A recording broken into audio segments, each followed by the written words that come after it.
ഇത് അറിഞ്ഞില്ലെങ്കിൽ നമ്മുടെ കയ്യിലെ പൈസ എങ്ങോട്ട് പോകുമെന്ന് അറിയത്തില്ല.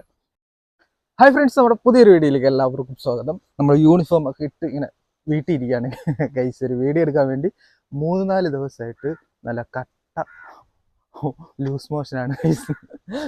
റൂമ് ബാത്റൂം ഫുള്ള് ഇങ്ങനെയായിരുന്നു കേട്ടോ. ഞാൻ ബാത്റൂമിന് ഇത്രയധികം സ്നേഹിച്ച ദിവസങ്ങളില്ല. 4 ദിവസത്തിൻ്റെ അടുത്തായി ഹോസ്പിറ്റലിലൊക്കെ പോയി. ഇപ്പം കുറവുണ്ട്. ഈ ആഴ്ച ഒറ്റ ദിവസമാണ് ഗൈസ് ഓട്ടിയത്, ഒറ്റ ദിവസം. ഈ ആഴ്ച ഒന്നും ഓടിയിട്ടില്ല. അപ്പോൾ ഇന്നത്തെ വീഡിയോ എന്ന് വെച്ച് കഴിഞ്ഞാൽ, ഈ പുതിയതായിട്ട് സൊമാറ്റോയിലൊക്കെ ഇറങ്ങുന്നവർ അല്ലെങ്കിൽ കുറച്ച് നാളായിട്ട് ഓടിക്കൊണ്ടിരിക്കുന്നവരൊക്കെ അറിയാൻ പ്രധാനപ്പെട്ട ഒരു കാര്യമാണ്. മിസ് ചെയ്യരുത്. ഇത് അറിഞ്ഞില്ലെങ്കിൽ നമ്മുടെ കയ്യിലെ പൈസ എങ്ങോട്ട് പോകുമെന്ന് അറിയത്തില്ല. എൻ്റെ പൈസ പൊയ്ക്കൊണ്ടിരിക്കുന്നതാണ് അതൊക്കെ. ഞാനിപ്പോൾ നിൽക്കുന്നത് എൻ്റെ വീടിൻ്റെ പരിസരത്ത്. കാണാൻ എന്ത് നല്ല ഭംഗിയാണ് അല്ലേ? മനോഹരമായ സ്ഥലം. പക്ഷേ ഇത് ഫുള്ള് കാടാണ് ഗൈസ്. കാടെന്ന് പറഞ്ഞാൽ റബ്ബറും കാട് കേട്ടോ. റബ്ബറിൻ്റെ അവിടെ ഒന്നും വൃത്തിയൊന്നും ആക്കിയിട്ടില്ല. പക്ഷെ കാണാൻ ഭയങ്കര രസമാണ് ഗൈസ്.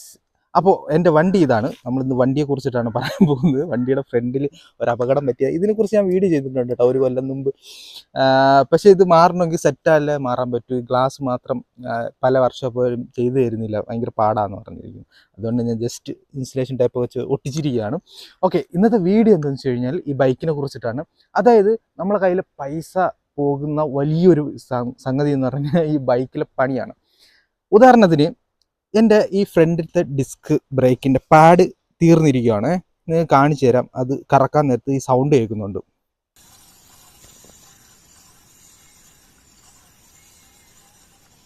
ഓക്കെ, ഇത് പാഡ് തീർന്നിട്ട് ഇപ്പം കുറച്ച് ദിവസം കഴിഞ്ഞു. കുറച്ച് ദിവസം എന്ന് പറഞ്ഞാൽ കുറച്ച് ആഴ്ചകൾ കഴിഞ്ഞു. പക്ഷെ ഞാനത് നാളെ ചെയ്യാം മാറ്റി വയ്ച്ചു. ഇപ്പോഴാ അതിൻ്റെ കൂടെ മറ്റു പണികൾ എല്ലാം കൂടെ ഒരുമിച്ച് വന്ന് ഇപ്പം വലിയൊരു പണിയായിരിക്കുകയാണ്. എന്തൊക്കെയാണ് എൻ്റെ വണ്ടിയുടെ പണി എന്നാണ് ഞാൻ പറയാൻ പോകുന്നത്. ഇന്നത്തെ വീഡിയോയുടെ ഇതെന്ന് വെച്ച് കഴിഞ്ഞാൽ, നമുക്കൊരു പണി നമ്മളെ വണ്ടിയിൽ ഉണ്ട് എന്ന് നമുക്ക് മനസ്സിലായി കഴിഞ്ഞാൽ, ഇപ്പം ബ്രേക്ക് ഷൂ, ബാക്കിലത്തെ ബ്രേക്ക് ഷൂ ആയാലും ഇപ്പോൾ ഓയിൽ ചേഞ്ച് ആയാലും മാറണമെന്ന സമയമായി കഴിഞ്ഞാൽ അത് നമ്മൾ നീട്ടി വെക്കരുത്. ഒരു ദിവസം പോലും നീട്ടി വെക്കരുതെന്നാണ് പറയാൻ കാരണം അടുത്തൊരു പണി വളരെ പെട്ടെന്ന് നമ്മളെ മുമ്പിലേക്ക് വരും. അപ്പോൾ എല്ലാം കൂടി നമുക്ക് താങ്ങാൻ കഴിയില്ല. ഇപ്പം 2010 മോഡൽ 16 മോഡൽ വണ്ടിയാണ്. ഏകദേശം 10 കൊല്ലം ആവാൻ പോവുകയാണ്. വണ്ടിയുടെ ടോട്ടൽ പണി ഞാൻ കാണിക്കുന്നില്ല. ടോട്ടൽ പണി ഒരുപാട് പണിയുണ്ട്. അത്യാവശ്യം ചെയ്യേണ്ട പണികൾ എന്തെന്നാണ് ഞാൻ കാണിക്കാൻ പോകുന്നത്. ആദ്യം ടയറിൽ നിന്ന് തുടങ്ങുക. ഇത് പുതിയ ടയറാണ്. നിങ്ങൾ നോക്ക്, കട്ടയൊക്കെ ഉള്ള അടിപൊളി ടയറല്ലേ.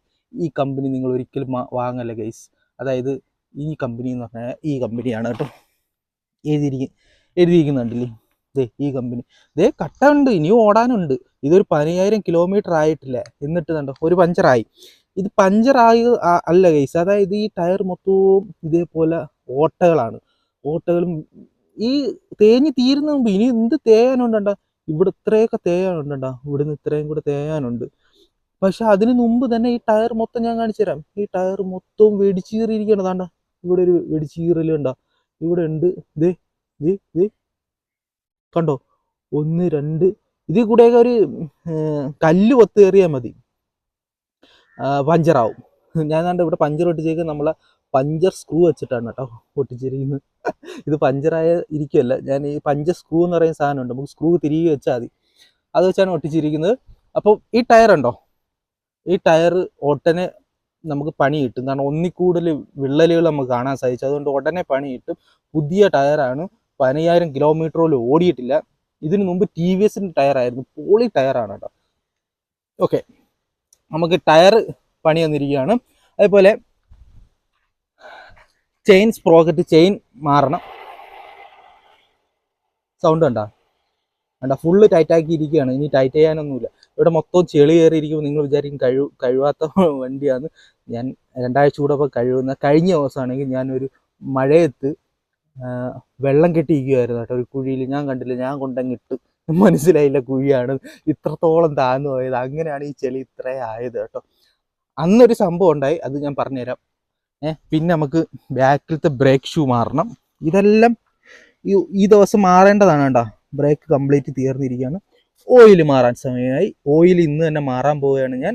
അതേപോലെ ഗൈസ്, ഞാൻ പറഞ്ഞില്ലേ കഴിഞ്ഞ ദിവസം കുഴി വന്ന് വീണ സമയത്ത് ഹെഡ്ലൈറ്റ് ഉണ്ടല്ലേ, അതങ്ങ് പൊട്ടിപ്പോയി. LED ഹെഡ്ലൈറ്റ് അല്ല, പഴയ പിന്നെ ഫിലിമിൻ്റെ ഹെഡ്ലൈറ്റ് ആയിരുന്നു. അതങ്ങ് പൊട്ടിപ്പോയി. എങ്ങനെ പൊട്ടിയെന്ന് അറിയത്തില്ല, അത് പൊട്ടിപ്പോയി. അങ്ങനെ അത് ഞാൻ 3-4 ദിവസം കൊണ്ട് മാറി. 3-4 ദിവസം മുമ്പ് അത് ഞാൻ മാറി. ഇന്നലെ ഞാൻ രാത്രി, അത് നിങ്ങൾ അറിഞ്ഞിരിക്കണം, രാത്രി ഏകദേശം ഒരു 1:30 ആയപ്പോഴാണ് എനിക്ക് 22ാമത്തെ ഓർഡർ കംപ്ലീറ്റ് ചെയ്യാൻ സാധിച്ചത്. കാരണം 525 രൂപ ഇൻസെൻറ്റീവ് ഉള്ള ദിവസമായിരുന്നു. അപ്പോൾ ഇൻസെൻറ്റീവ് കംപ്ലീറ്റ് ചെയ്ത് ലാസ്റ്റ് ട്രിപ്പ് ഞാൻ കംപ്ലീറ്റ് ചെയ്ത് കസ്റ്റമറിന് സാധനം കൊടുത്തിട്ട് നമ്മളെ വണ്ടി സ്റ്റാർട്ടാക്കി കുറച്ച് മുമ്പോട്ട് പോയപ്പം വണ്ടിയുടെ എല്ലാ ഇലക്ട്രിസിറ്റി സപ്ലൈയും എല്ലാ ഇലക്ട്രിസിറ്റിയും കട്ടായി ഗൈസ്. വണ്ടി സ്റ്റാർട്ടാവുന്നുണ്ട്, വണ്ടി പോകുന്നുണ്ട്. ഇപ്പോഴും നിങ്ങൾക്ക് ഓണാകുമ്പം വേണ്ട, ഇതെല്ലാം കത്തുന്നുണ്ട്. ഇതിങ്ങനെ കത്തിയിട്ട് പിന്നെ ഒന്നും വർക്കാവൂല. വേണ്ട, ഇവിടെ ഒന്നും വർക്കാവൂല. ഇൻഡിക്കേറ്റർ വർക്കാവൂല. എന്താ, ഫോണില്ല, എന്താ, ഹെഡ്ലൈറ്റ് ഇല്ല, ഒരു പണ്ടാരവും ഇല്ല. അത് നിങ്ങളൊന്ന് ആലോചിച്ച് നോക്കുക. അതായത് രാത്രി 1:30 ഏകദേശം കാവനാട് നിൽക്കുകയാണ്. തിരിച്ച് വീട്ടിലേക്ക് വരാൻ നല്ല കാറ്റ് കേട്ടാ. ഇന്നലെ വരാൻ മഴയായിരുന്നു, ഇന്ന് നോക്ക് ഭയങ്കര കാറ്റ്. അതാണ് ഞാൻ മൈക്ക് എടുത്തത്. കാറ്റത്തൊന്നും കേൾക്കാക്കൂല. കാവനാട് നിന്ന് രാത്രി 1:30 എൻ്റെ വീട് വരെ ഏകദേശം 35 കിലോമീറ്റർ ദൂരമുണ്ട്. അതുവരെ ഞാൻ എങ്ങനെ വന്നേന്നറിയാമോ? ഒരു ലൈറ്റും ഇല്ലേ ഇവിടെ. ഞാൻ എൻ്റെ ഫോൺ വെച്ചിട്ട് ഫോണിൽ ഹെഡ്ലൈറ്റ് വെച്ച് ഫോണിൽ ഫ്ലാഷ് ലൈറ്റ് ഓണാക്കി തപ്പിയും തടഞ്ഞാണ് കേസ് ഞാൻ 35 കിലോമീറ്റർ ഓടിച്ചു വന്നത്. അപ്പോൾ ഇന്ന് ഞാൻ നേരെ പോകാൻ പോകുന്നത് എൻ്റെ ഇതിലെ പവർ സപ്ലൈ മൊത്തം കട്ടായി. ഇതെന്തോന്ന് എനിക്കറിയാൻ എൻ്റെ പരിപാടി എന്ന് പറഞ്ഞാൽ ഈ പവർ സപ്ലൈ റെഡി ആക്കണം, എന്നിട്ട് ഓയിൽ ചേഞ്ച് ചെയ്യണം.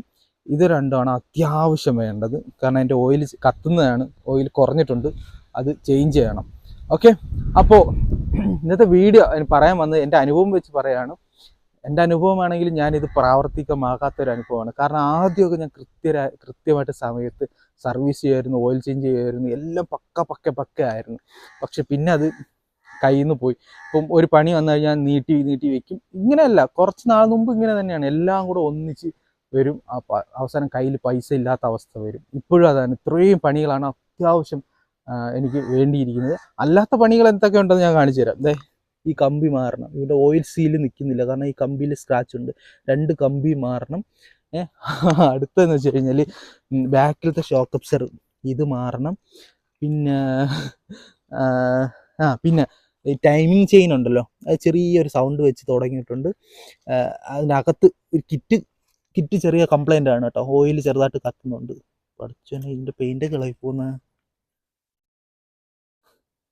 ഓ മൈ ഗോഡ്, വണ്ടി ഉടനെ 8ൻ്റെ പണിയാവും കേട്ടോ. ഇത് ഞാൻ കഴുകുന്ന വണ്ടിയാണ്. കഴിഞ്ഞ ദിവസം വെള്ളത്തിൽ കുഴിയിൽ ചെന്ന് വീണതാ. ഇത്രയും വെള്ളം ഉണ്ടായിരുന്നു. അന്ന് ഞാൻ വീഴാതെ എൻ്റെ നടു പിടിച്ച് എല്ലാം ഇടിച്ചിട്ടുണ്ടാവും. ഇത് നിങ്ങൾക്ക് ചെയിൻ തറയിൽ തട്ടിയിരിക്കുകയാണ്. ഇനി ചെയിൻ എന്തായാലും ഞാൻ മാറുന്നില്ല, ചെയിൻ കട്ട് ചെയ്ത് ഇടാൻ ഉണ്ട് കേട്ടോ. അപ്പോൾ ചെയിൻ കട്ട് ചെയ്ത് ഇടത്തേ ഉള്ളൂ. അപ്പോൾ പറഞ്ഞു വന്നത് ഇതാണ്, നിങ്ങൾക്ക് ഒരു പണി വന്നു കഴിഞ്ഞാൽ നിങ്ങൾ ആ പണി അപ്പോഴന്നെ അങ്ങ് തീർക്കണം വണ്ടിയുടെ. അത് ചെറിയ പണിയാണെങ്കിലും അപ്പോഴന്നെ തീർക്കണം. അല്ലെങ്കിൽ മുട്ടം പണി കിട്ടുമെന്ന് വെച്ച് കഴിഞ്ഞാൽ മുട്ടം പണി കിട്ടും. എക്സ്പീരിയൻസ് കൊണ്ട് പറയാണ്. കാരണം ഒന്നിച്ച് പണികൾ നമ്മൾ പ്രതീക്ഷിക്കാതെ ആയിരിക്കും ചിലപ്പോൾ ടയറങ്ങ് കീറി പോകുന്നത്. അപ്പോഴാ ടയറും 2 പണിയും കൂടെ താങ്ങത്തില്ല. അപ്പോൾ ഇപ്പോൾ ഉദാഹരണത്തിന് ഫ്രണ്ടിലത്തെ ബ്രേക്ക് ഡിസ്ക്, നമ്മളിപ്പം ബാക്കിലത്തെ ബ്രേക്ക് ഉണ്ടല്ലോ, ഫ്രണ്ട് അത്യാവശ്യം വന്നാൽ പിടിച്ച പോരെ എന്നും പറഞ്ഞ് അഡ്ജസ്റ്റ് ചെയ്ത് പോവുകയാണെങ്കിൽ ബാക്കിലത്തെ ബ്രേക്കിന് എന്തെങ്കിലും കംപ്ലൈൻറ്റ് വന്നു കഴിഞ്ഞാൽ ബാക്ക് ബ്രേക്കും ഇല്ല, നമ്മൾ പെട്ടുപോകും. അപ്പോൾ പണികൾ എപ്പോൾ വരുന്ന പണികൾ അപ്പോഴെപ്പോഴും ചെയ്യുക. പ്രത്യേകിച്ച് പുതിയ വണ്ടിയാണെങ്കിൽ നിങ്ങൾ ഒരിക്കലും പെൻഡിങ് വെക്കരുത്. ഇത് ഞാൻ 10 കൊല്ലം പഴക്കമുള്ള വണ്ടിയാണ്. ഇപ്പോൾ ഇതെനിക്കൊരു ശീലമായി കേട്ടോ. ഞാനിങ്ങനെ മാറ്റി വെച്ച് എല്ലാ പണിയും കൂടെ ഒന്നിച്ച് കെട്ടി പണ്ടാരടങ്ങൽ എൻ്റെ ഒരു സ്ഥിരം സംഭവമാണ്. അപ്പോൾ ഇതാണ് ഇന്നത്തെ വീഡിയോ. ഇതാണ് പറയാനുള്ളത് കേട്ടോ. അപ്പോൾ നല്ലൊരു വീഡിയോ ആയിട്ട് നമുക്ക് വീണ്ടും കാണാം.